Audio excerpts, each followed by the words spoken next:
kita masuk pada pembahasan terkait dengan Kitabul Hudud ya. Jadi setelah Kitabul Jinayat yang terkait dengan tindakan jinayah dan apa konsekuensi daripada tindakan jinayah itu, nah kita masuk pada pembahasan yang baru, Kitabul Hudud ya. Apa itu Kitabul Hudud atau apa itu hudud ya. Dan bagaimana pensyariatan hudud itu ya. Dan hal-hal yang ya terkait dengan penetapan hudud ini ya. Nah jadi kita insyaallah akan jelaskan yang pertama ya, fi ta'rifil hudud wa masyru'iyyatiha wal hikmatu minha wa masailu ukhra. Jadi apa itu hudud, definisi hudud, bagaimana dalil pensyariatannya dan apa hikmahnya ya. Kita mulai dari definisi hudud itu. Hudud itu jamak ya, bentuk jamak dari kata al-haddu. Al-hadd yang secara bahasa bermakna al-mana'. Jadi hadd. Hadd itu jamaknya hudud. Ya, jadi bentuk tunggalnya haddun. Jamaknya, bentuk jamaknya itu hudud. Secara bahasa bermakna al-mana'. Artinya melarang, mencegah. Ya. Nah, kemudian wa hududullah, kalau dikatakan hududullah atau mungkin bisa diartikan juga batasan ya. Jadi hududullah ya adalah maharimuhu allati naha an irtikabiha wa intikahiha. Jadi kalau dikatakan hududullah, had-hadnya Allah ya, itu artinya maharimuha, maharimuhu, perkara-perkara yang diharamkan oleh Allah yang kita dilarang untuk terjatuh pada larangan-larangan itu atau masuk dalam larangan-larangan itu. Nah, itu kalau disebut hududullah ya, dalam banyak ayat Al-Qur'an dikatakan tilka hududullah, itulah hududullah, itulah batasan-batasan Allah. Artinya batasan itu tidak boleh dilanggar. Kalau kita sudah melewati batasan itu berarti kita sudah terjatuh kepada sesuatu yang dilarang oleh Allah Subhanahu wa taala.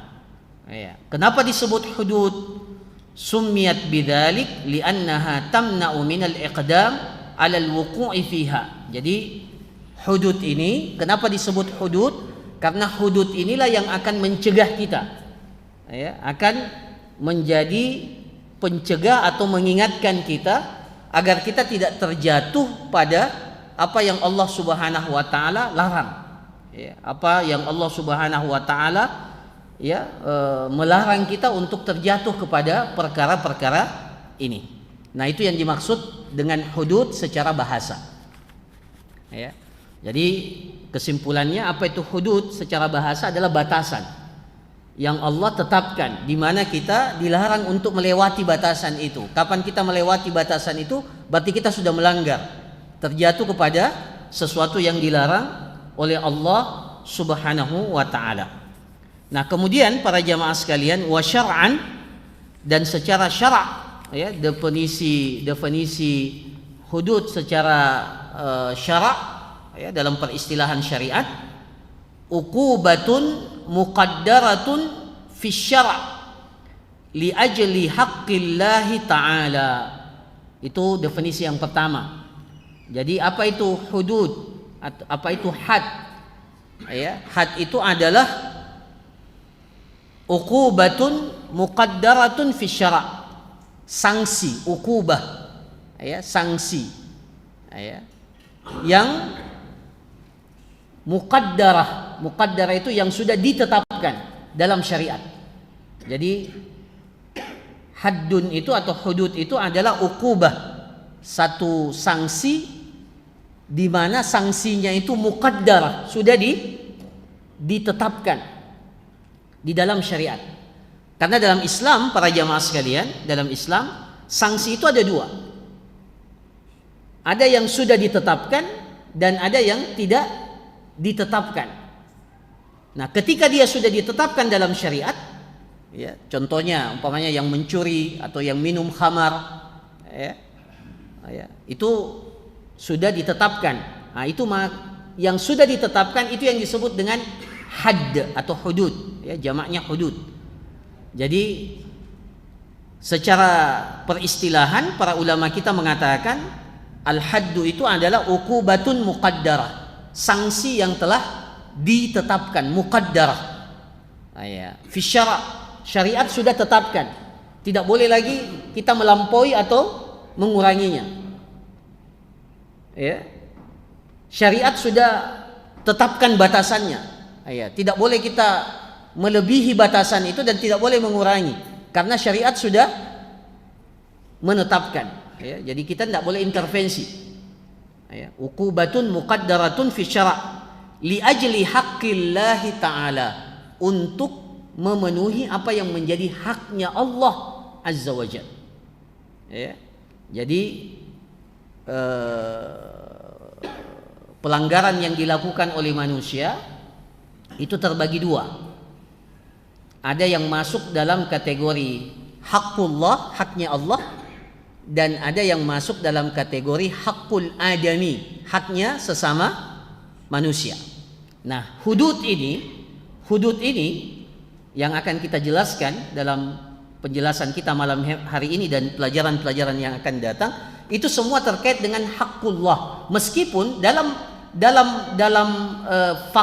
kenyataannya dia terikat dengan manusia. Dia terikat dengan manusia. Seperti katakanlah mencuri. Ya, katakanlah seseorang mencuri, dia mencuri harta orang lain, terkait dengan milik orang lain. Tapi dalam penerapannya dia masuk dalam kategori haknya Allah. Ya, haknya Allah yang nanti kita akan jelaskan apa yang membedakan antara hak Allah dan hak sesama manusia. Ya, hak Allah dan hak sesama manusia. Nah, jadi hudud ini adalah sanksi yang telah ditetapkan di dalam syariat dalam rangka memenuhi apa yang menjadi haknya Allah Ta'ala. Haknya Allah Ta'ala.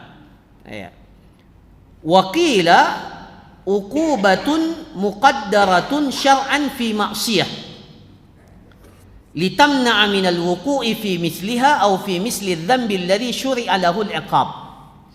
Dalam definisi yang lain dikatakan bahwa al-haddu itu atau hudud itu adalah uqubatun muqaddaratun syar'an fi ma'siyatin, satu sanksi yang telah ditetapkan di dalam syariat akibat satu perbuatan maksiat. Akibat satu perbuatan maksiat. Jadi lebih spesifik. Jadi ada perbuatan maksiat yang kalau seseorang terjatuh pada perbuatan maksiat itu, maka sanksinya telah ditetapkan di dalam syariat. Apa tujuannya? Litamna'a minal wuqu' fi misliha, agar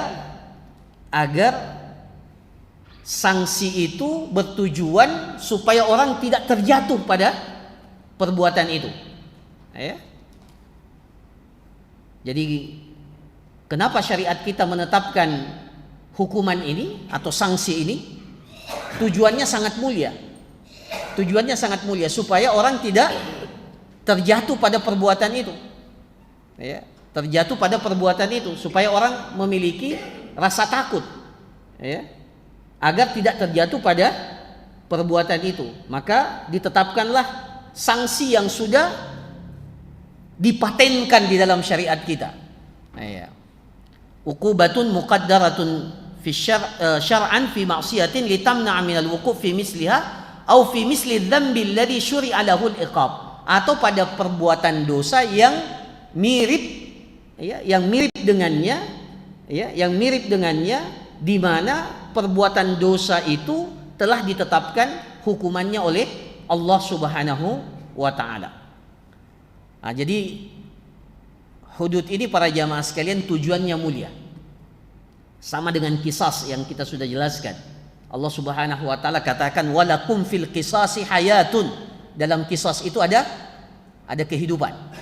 Nah, begitu pula hudud ini. Allah Subhanahu wa taala tetapkan sanksi-sanksi tertentu, hukuman-hukuman tertentu untuk beberapa jenis kategori maksiat supaya apa? Supaya intinya manusia itu tidak terjatuh pada perbuatan itu. Ya.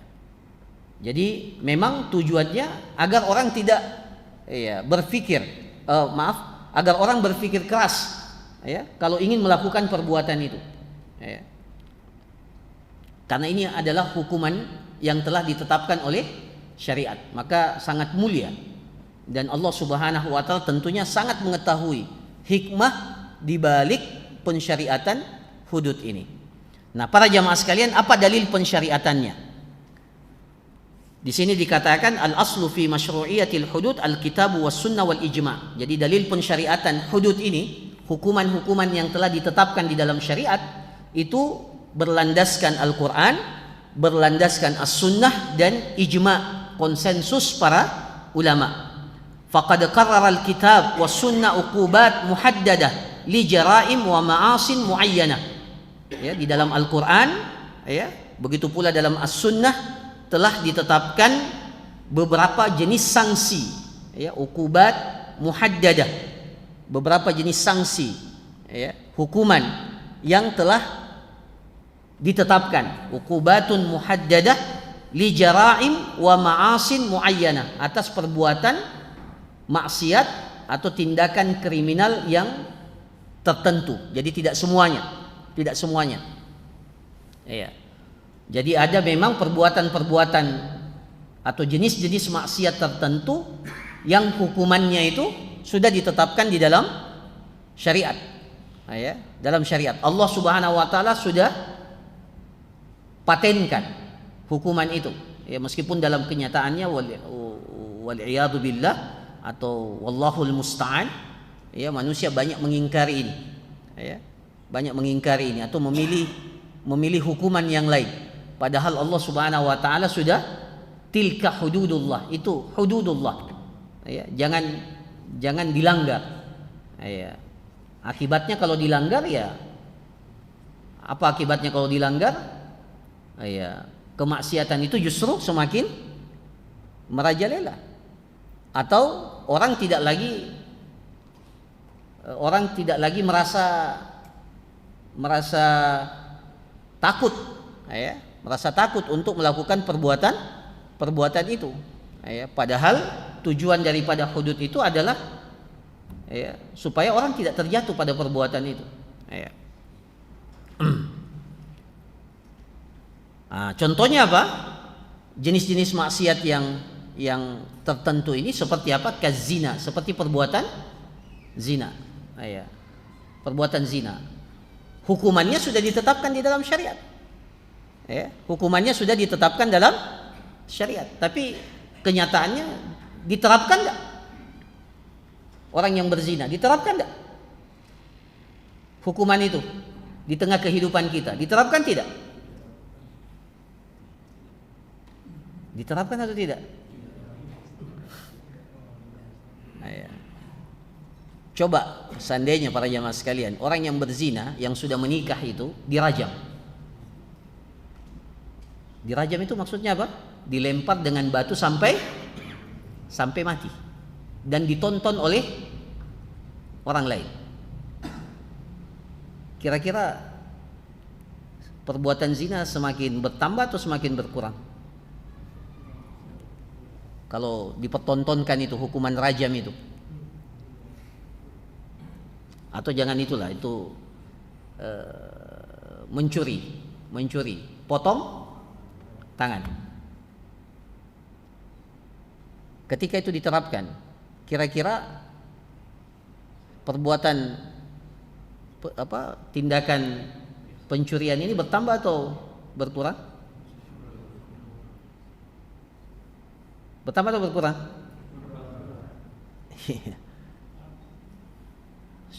Tujuan pensyariatan hudud itu untuk mencegah orang untuk tidak terjatuh pada perbuatan tersebut. Itu memang hikmahnya.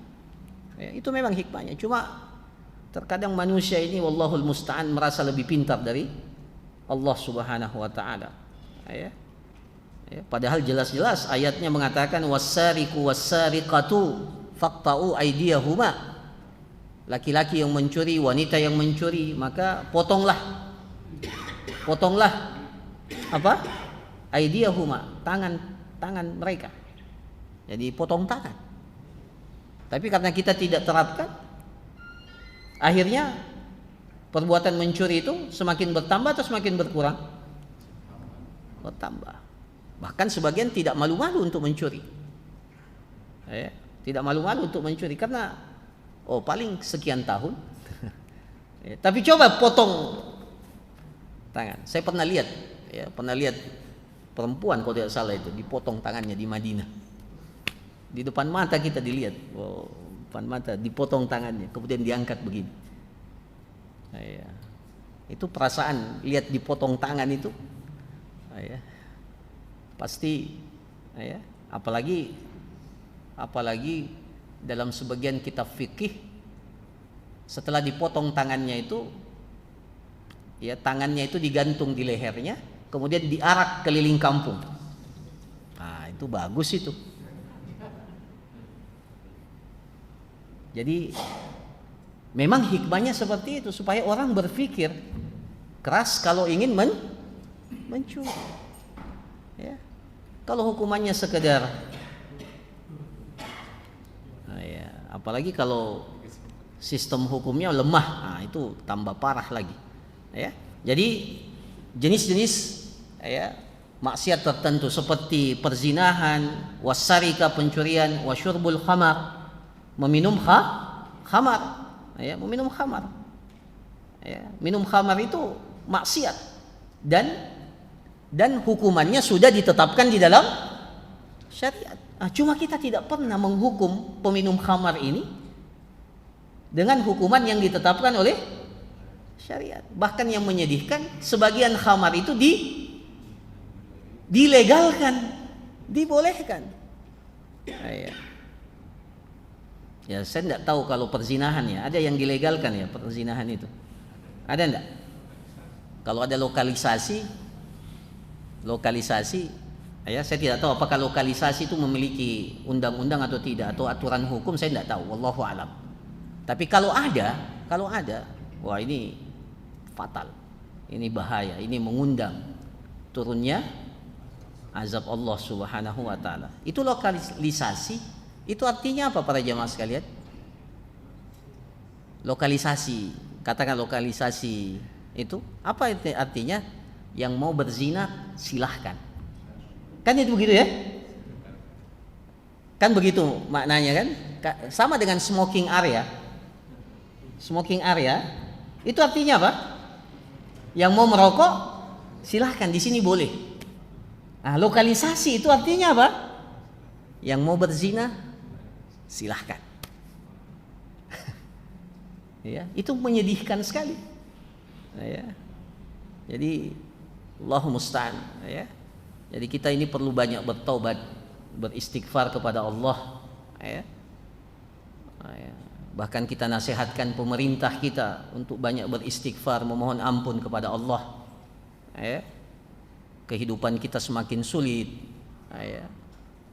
Di mana-mana, ya, banyak masalah, terjadi bencana silih berganti dalam kehidupan kita.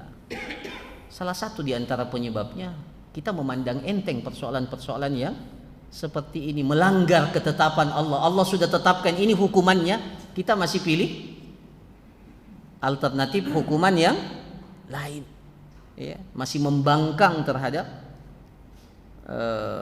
ketetapan Allah Subhanahu wa taala. Ya, ini muhasabahnya untuk kita semua. Ya, bukan hanya pemerintah saja, kita juga semua, ya, termasuk para ustadz. Ya. Ya.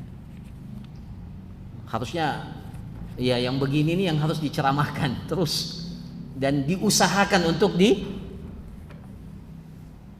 Ya, meskipun pelaksanaannya tidak boleh dilakukan secara personal ya, secara personal. Ya, ini harus melalui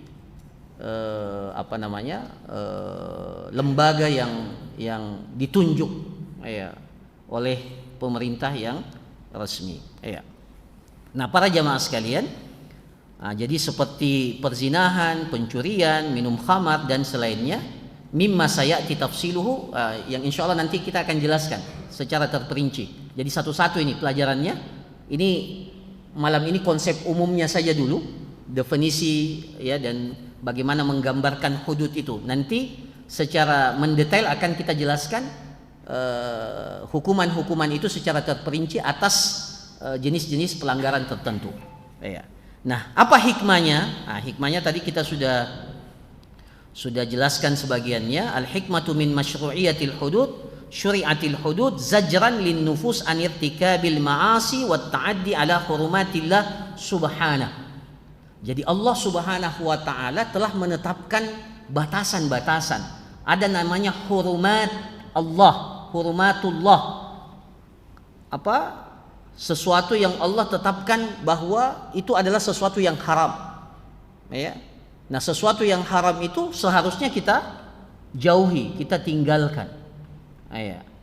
Maka Allah Subhanahu wa taala mensyariatkan hudud ini, hukuman-hukuman ini zajran lin nufus, agar jiwa manusia itu zajran itu artinya apa? Tidak berani untuk melakukan perbuatan itu. Jadi mencegah jiwa-jiwa kita ini. Karena hukum asalnya jiwa kita ini, nafsu kita ini, itu mengajak kita untuk melakukan innan nafsa la ammaratun bisu. Itu kan ciri nafsu kita itu selalu mengajak kita untuk melakukan sesuatu yang tidak baik, termasuk di dalamnya adalah pelanggaran syariat, di mana sebagian pelanggaran syariat itu memang sesuai dengan keinginan nafsu kita. Ya. Maka disyariatkan hudud ini agar zajran lin nufus, supaya jiwa kita ini, nafsu kita ini yang mendapatkan pelajaran. Ya, zajran lin nufus. Ya. Ya. Fatatahaqqaqut tuma'nina fil mujtama' wa yashi'ul am baina afradihi wa yasudul istiqrar wa yatibul aish. Ya, supaya apa? Supaya kehidupan masyarakat kita ini menjadi tentram, damai, tidak ada persoalan. Ya. Para jamaah sekalian, memang harus ditegakkan hudud ini, hukuman ini, ya, dan ditegakkan dengan kuat supaya kehidupan bermasyarakat, kehidupan sosial kita ini menjadi tentram, tidak ada gangguan. Ya, tidak ada gangguan. Ya. Jadi fatatahaqqaqut tuma'ninah, ketenangan itu terrealisasi di tengah kehidupan masyarakat, keamanan terasa hadir, ya. Wa yasudul istiqrar wa yatibul aish. Kan salah satu di antara penyebab ketidakstabilan itu kalau keamanan tidak kondusif. Kan dua hal yang menyebabkan ketidakstabilan itu. Apa para jamaah sekalian? Ekonomi dan keamanan. Dua. Ya. Kalau ekonomi tidak stabil, kita tidak bisa apa-apa. Ya. Artinya kita tidak bisa, bahkan beribadah pun tidak bisa maksimal kalau ekonomi tidak stabil.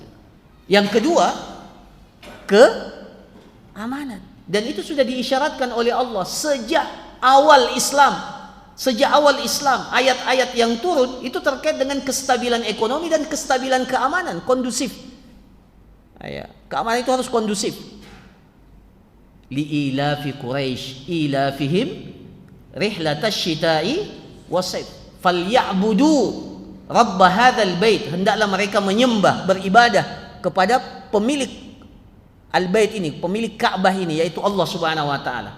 Kemudian diisyaratkan Allah itu alladzi at'amahum min ju', itu kestabilan pangan, kestabilan ekonomi. Alladzi at'amahum min ju', dialah Allah yang memberikan kepada kalian kecukupan pangan sehingga kalian tidak lapar.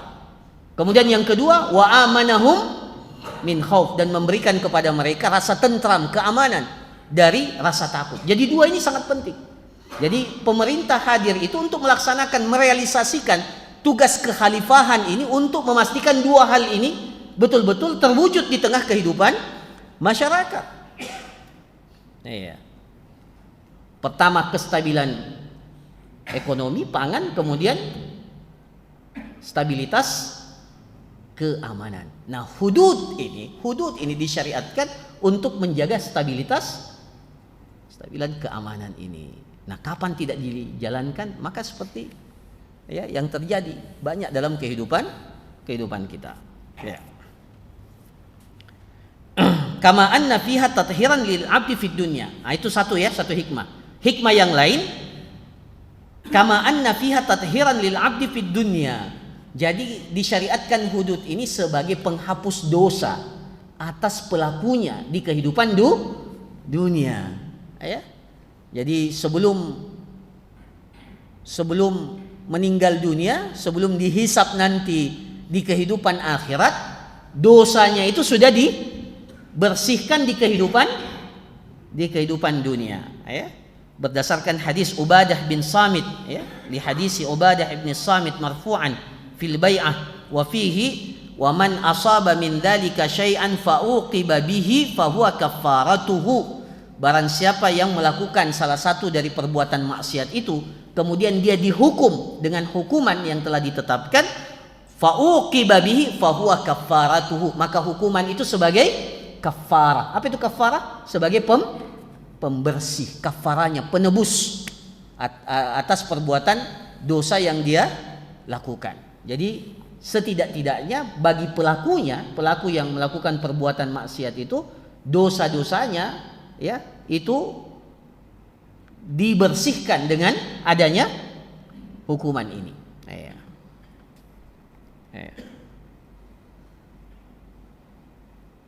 Ya, bahkan masya Allah wanita, ya nanti kita akan jelaskan ya dalam hukuman perbuatan zina itu, ya itu kan dalam riwayat Imra'atul Ghamidiyah itu sebagian sahabat itu ketika merajam wanita itu merajamnya dengan lemparan yang sangat penuh dengan emosi. Emosi. Maka Rasulullah SAW jangan emosi, ya tetap dirajam tapi jangan sampai emosi. Kenapa? Seandainya taubatnya wanita ini mau dibagi kepada seluruh penduduk kota Madinah, lawasi'athum, maka taubatnya ini bisa memenuhi dan mencukupi untuk penduduk kota Madinah. Taubatnya wanita itu. Ya. Hadirin, masya Allah, pada saat itu penduduk kota Madinah itu siapa di dalamnya? Ada Rasulullah SAW, ada Abu Bakar, ada Umar, ada, masya Allah. Seandainya tobatnya wanita ini mau dibagi kepada seluruh penduduk kota Madinah, maka cukup. Jadi masya Allah, salah satu hikmahnya itu tathir.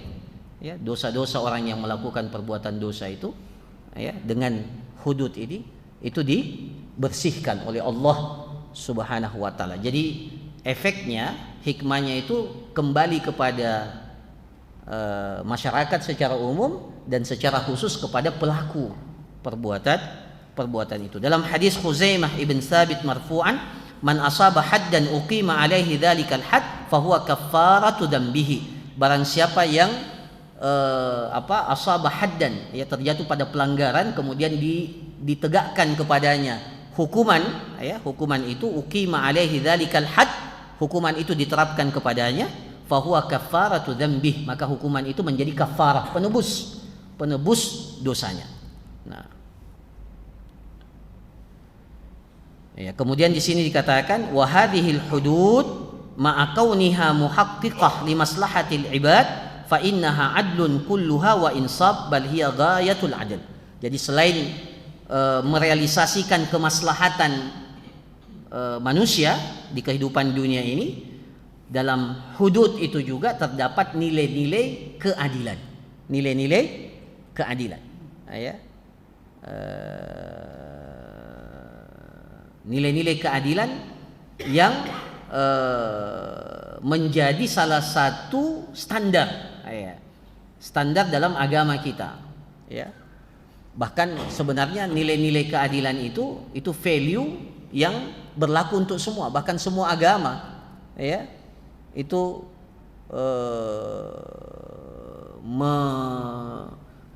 memuliakan yang namanya al-adl, ya, keadilan itu. Nah, keadilan yang hakiki itu ada pada ajaran Islam. Innallaha ya'muru bil adli wal ihsan. Allah memerintahkan kepada kalian untuk berlaku adil. Ya, dalam hudud ini ada nilai-nilai keadilan karena Allah Subhanahu wa taala itu Al-Hakim yang maha bijaksana. Pasti setiap keputusannya itu syarat dengan makna keadilan karena Allah Subhanahu wa taala telah menafikan sifat zalim, ya. Adil itu lawannya zalim. Wa ma rabbuka bizallamin lil abid, dan Allah sama sekali sedikit pun tidak berlaku zalim kepada hambanya. Nah, para jemaah sekalian yang dirahmati oleh Allah, yang berikutnya wujub iqamatil hudud wa tahrim asy-syafa'ah fiha. Nah, ini bedanya antara hak Allah dengan hak sesama manusia. Ya, kalau hak Allah, ya, jadi hak Allah itu wajib untuk ditegakkan. Wujub iqamatil hudud wa tahrim asy-syafa'ah fiha.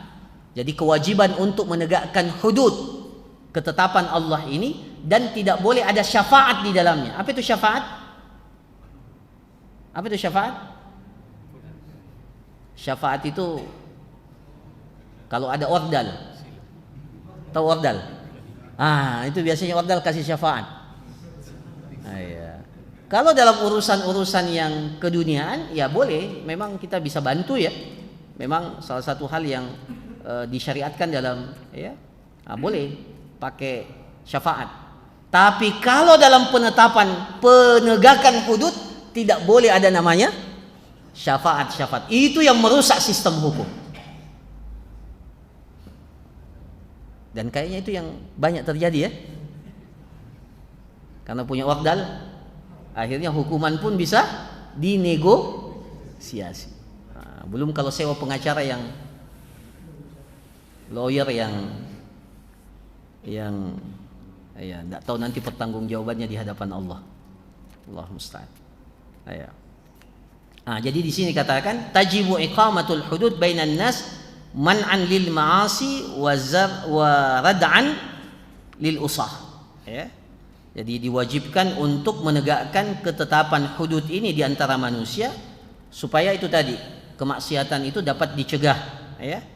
Wa rad'an lil usah, dan orang yang mau melakukan maksiat itu memiliki efek jerah, ya.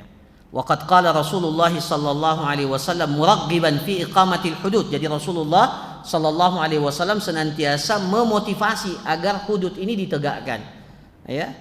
Bahkan Rasulullah sallallahu alaihi wasallam bersabda dalam sebuah hadis, iqamatu haddin min hududillah khairun min matarin arba'ina lailatan min biladillahi azza wa jal. Coba, ya, renungkan hadis ini para jamaah sekalian. Menegakkan, Rasulullah sallallahu alaihi wasallam bersabda, menegakkan satu ketetapan, satu hukuman di antara hukuman-hukuman yang Allah tetapkan di atas muka bumi ini, ya. Jadi satu ketetapan Allah itu ditegakkan di atas kehidupan dunia ini, itu lebih baik daripada hujan 40 malam, ya, yang turun di atas muka bumi ini. Ya, kalau musim kering, apa yang kita harapkan? Turunnya hujan, ya, dan bahkan turunnya hujan yang berterusan, itu yang diharapkan, ya. Nah, menegakkan ketetapan Allah dalam had ya dalam hukuman yang telah ditetapkan Allah, itu lebih baik daripada turunnya hujan. Padahal turunnya hujan itu identik dengan turunnya keberkahan dari Allah, ada kehidupan pada hujan itu. Nah, menegakkan ketetapan Allah berupa hukuman yang telah ditetapkan Allah itu lebih mulia daripada turunnya hujan. Ya. Nah, kemudian yang kedua, diharamkan memberikan syafaat. Ya. Diharamkan wa tuhramus syafa'a fil hudud li isqatiha wa adam iqamatiha. Dan diharamkan untuk memberikan syafaat pada hudud ini, ya, untuk menggugurkan hukuman itu atau agar hukuman itu tidak dilaksanakan, ya. Ya. Ketika perkara itu sudah sampai ke imam. Nah, jadi catatannya kalau dia sudah sampai ke imam, sudah masuk dalam ranah, ya, jadi sudah sampai perkara itu ke imam, sudah sampai ke penegak hukum kalau kita sekarang, ya, maka tidak boleh lagi berlaku apa? Tidak boleh ada lagi syafaat. Ya. Ya. Idza balagatil imam wa sabatat indahu, dan ternyata betul, ya, perkara itu ditetapkan, ya, dan setelah diteliti memang betul, wa sabatat indahu, valid. Kama yuhramu ala walil amr qabulus syafa'a fi dzalik, maka penegak hukum, pemerintah tidak boleh menerima sama sekali yang namanya rekomendasi. Ya. KTBLC, ya, ada memo. Ada, ya, syafaat, ya. Siapa yang gara-gara syafaatnya menyebabkan salah satu daripada hukuman itu tidak jadi dilaksanakan, faqad daddallaha fi amrihi, maka dia telah melawan Allah. Dia telah melawan Allah, ya, pada perkara. Jadi kan Allah sudah putuskan, kemudian gara-gara syafaatnya tidak jadi dieksekusi, itu melawan hak Allah. Itu masuk dalam kategori perbuatan dosa besar, ya. Dan ini pernah kejadian para jamaah sekalian, ya, pernah terjadi, ya, bagaimana Nabi Shallallahu Alaihi Wasallam sangat marah, ya, kepada siapa? Waliraddihi syafa'ah Usama ibn Zaid. Usama, para jamaah sekalian tahu siapa itu Usama bin Zaid? Usama itu anak daripada Zaid bin Harithah. Ya, siapa itu Zaid bin Harithah? Siapa itu Zaid bin Harithah? Anak angkat Rasulullah Sallallahu Alaihi Wasallam yang dulu dinamakan Zaid bin Muhammad. Bahkan, ya, ketika mengangkat anak, menisbatkan anak itu kepada bapak angkatnya itu belum dilarang, orang memanggilnya Zaid bin Muhammad. Saking sayangnya Rasulullah Sallallahu Alaihi Wasallam kepada Zaid. Ya. Nah, Zaid ini punya putra namanya Usama bin Zaid, ya, anak dari anak angkat Rasulullah Sallallahu Alaihi Wasallam. Ordal enggak ini? Ordal enggak? Sangat ordal. Orang dalam, ring satu bahkan, ya, kalau istilah sekarang. Ring satu. Iya. Nah, ya, ada seorang wanita yang mencuri pada saat itu, Imra'atul Mahzumiyah dari Bani Makhzum, ya, sarakat, ya, mencuri. Akhirnya pembesar kaum itu menghubungi siapa? Usama, wardal ini, Usama untuk memohon supaya Usama meminta kepada Rasulullah agar diberikan syafaat. Maka Nabi Shallallahu Alaihi Wasallam, karena ini sudah sampai, urusan ini sudah sampai ke Nabi, bahwa sudah jelas bahwa wanita ini mencuri dan sudah valid, ya, sudah sampai perkara itu kepada Nabi, ya. Maka ketika Rasulullah SAW mendengarkan Usama ingin memberikan syafaat, kepada wanita ini, maka Rasulullah SAW mengatakan, atashfa'u fi haddin min hududillah, berani-beraninya kalian ya, meminta syafaat pada satu perkara yang telah Allah tetapkan, fi haddin min hududillah. Maka keluarlah itu sumpahnya Nabi, waimullah, demi Allah, kata Rasulullah sallallahu alaihi wasallam. Bahkan sebelumnya Rasulullah ingatkan ya, laqad ahlaka man kana qablakum, sungguh orang-orang sebelum kalian itu dibinasakan oleh Allah. Kenapa? Idza saraqa fihimus syarif, kalau yang mencuri itu orang yang berasal dari kasta kasta yang dari kaum elit ya, taraku, mereka biarkan. Wa idza saraqa fihimud dhaif, tapi kalau yang kedapatan mencuri itu orang yang lemah, aqamu alaihil had, maka hukum itu tegak. Tapi kalau yang mencuri itu asyarif itu berasal dari kaum yang elit ya, taraku ya. Maka Rasulullah, kebetulan Imra'atul Mahzumiyah ini berasal dari orang-orang yang memiliki kedudukan, maka minta syafaat. Maka Rasulullah SAW bersumpah, waimullah, demi Allah, lau anna Fatimah binta Muhammadin sarakat laqata'a Muhammadun yadaha. Kalau sekiranya Fatimah putri Muhammad itu mencuri, laqata'a Muhammadun yadaha, maka Muhammad sendiri yang akan memotong tangannya Fatimah. Jadi para jamaah sekalian, ini tegas ya, bahwa perkara hudud ini tidak ada tawar menawar, tidak ada tebang pilih, tidak ada syafaat ya. Sehingga keadilan itu bisa ditegakkan di tengah-tengah masyarakat ya. Nah, tapi kalau perkara itu belum sampai ke imam, belum sampai ke penegak hukum, boleh tidak diberikan maaf? Boleh. Itu bedanya ya. Boleh diberikan maaf kalau belum sampai ke waliul amr, ke imam. Maka di sini dikatakan wa ammal afu anil haddi qabla an yablughal imam. Adapun memberikan maaf, adapun pemaafan terhadap pelanggaran itu sebelum sampai ke imam, artinya belum diangkat ke ranah pengadilan ya. Fajaizun, maka itu dibolehkan ya. Liqaulihi sallallahu alaihi wasallam lilladzi suriqa ridauhu fa arada an ya'fu 'anis sariq fahalla qabla an ta'tiyani bihi. Jadi pernah ada kasus di mana seseorang itu dicuri pakaiannya ya, ya.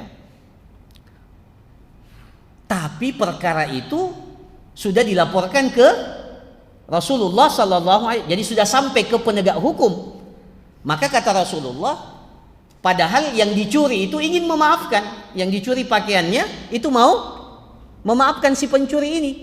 Maka Rasulullah SAW mengatakan, fahalla qabla an ta'tiyani bihi, seharusnya sebelum engkau datang harusnya engkau maafkan, jangan nanti sudah sampai ke saya. Kalau sudah sampai ke saya tidak boleh lagi. Jadi para jamaah sekalian boleh. Jadi kenapa kalau sudah sampai ke penegak hukum tidak boleh lagi ada syafaat? Kenapa? Supaya hukum itu betul-betul tegak. Kalau sebelum sampai ke penegak hukum masih bisa dimaafkan, tidak ada masalah ya, dimaafkan. Apa istilah orang tapi bukan penegak hukum yang nego. Masalahnya kita sudah sampai di penegak hukum baru dinego. Ini kalau belum disampai, itu tidak ada masalah. Kalau mau dimaafkan silahkan. Tapi kapan dia sudah sampai ke penegak hukum, sampai kepada imam, tidak ada lagi tawar menawar di situ. Supaya apa? Keadilan betul-betul tegak. Coba umpamanya sudah sampai penegak hukum kemudian diberikan syafaat dan ternyata dapat syafaat, orang bilang gampang jadi atur, kan begitu kan? Maka masya Allah agama kita ini tidak serta-merta langsung bisa dimaafkan. Tetapi syaratnya jangan sampai ke perkara itu belum sampai ke imam atau penegak hukum yang diamanahkan. Nah, kemudian yang terakhir para jamaah sekalian, ini perkara yang paling penting, man yuqimul had wa makan iqamatihi. Siapa yang berhak untuk mengeksekusi ini, melaksanakan had ini? Nah, di sini katakan alladzi yuqimul had huwal imam au naibuhu. Yang berhak untuk melaksanakan had ini adalah imam atau wakilnya yang diamanahkan kepadanya. Faqad kana Nabi sallallahu alaihi wasallam yuqimul hudud fi hayatihi. Nabi sallallahu alaihi wasallam itu menegakkan hudud dalam kehidupan beliau. Summa khulafa'uhu min ba'dihi. Kemudian para khulafa'ur rasyidin setelah wafatnya Rasulullah sallallahu alaihi wasallam. Waqad wakkalan Nabi, tapi dalam satu kasus Nabi sallallahu alaihi wasallam mewakilkan penegakan hudud itu kepada seseorang, ya. Waqad wakkalan Nabi sallallahu alaihi wasallam man yuqimal had niyabatan anhu. Jadi boleh imam dan boleh orang yang ditunjuk untuk mewakili imam, ya. Jadi kalau sekarang itu institusi penegak hukum itu mewakili imam, mewakili pemerintah dalam penegakan hukum. Dalilnya apa? Dalilnya adalah hadis Nabi SAW yang mewakilkan kepada sahabat Unais namanya. Wagdu ya Unais ilam ra'ati hada fa inni tarafat farjumha. Wahai Unais, jadi Rasulullah amanahkan kepada sahabat namanya Unais. Wahai Unais, ya, pergilah kamu kepada wanita itu, ya, wanita itu.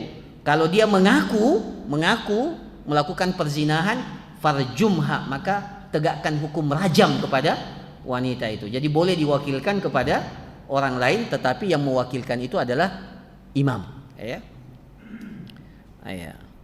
Nah, menegakkan hudud ini hukumnya apa?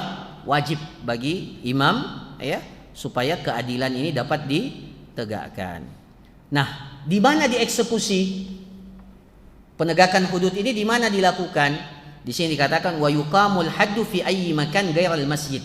Hudud itu boleh dilakukan di mana saja selain di masjid. Jadi satu-satunya tempat tidak boleh dilaksanakan hudud itu di masjid, karena masjid bukan tempat untuk, ya, pelaksanaan hudud. Jadi bahkan dalam riwayat hadis dikatakan nahan Nabi sallallahu alaihi wasallam an yustaqada fil masjid.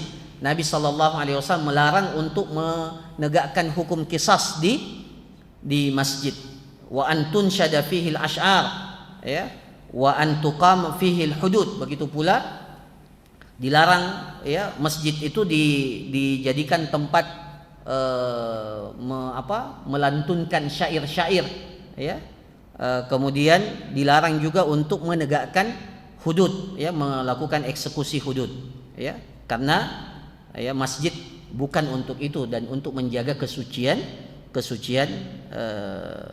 masjid. Nah, saya kira demikian para jamaah sekalian apa yang dapat dijelaskan, dan insya Allah pada pelajaran kita yang akan datang, insya Allah kita akan masuk pada pembahasan hadduz zina, ya. Jadi dimulai dari hukuman terhadap perbuatan zina. Apa hukumannya yang telah ditetapkan dalam syariat? Insya Allah kita akan jelaskan pada pertemuan yang akan datang. Barakallahu fikum, jazakumullah khairan. Ada pertanyaan?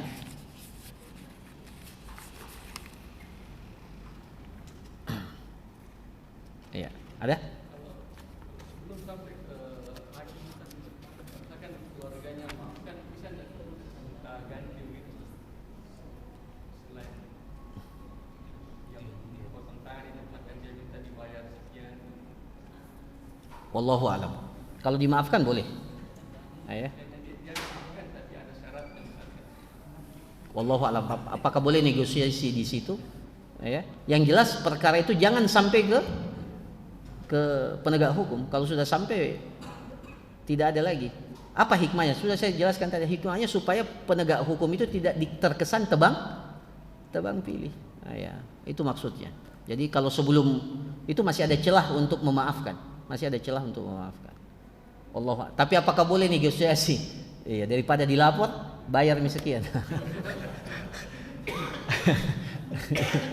Iya. Wallahu alam. Ayat. Saya kira demikian para jamaah sekalian. Barakallahu fikum, jazakumullah khairan. Subhanakallahumma rabbana wa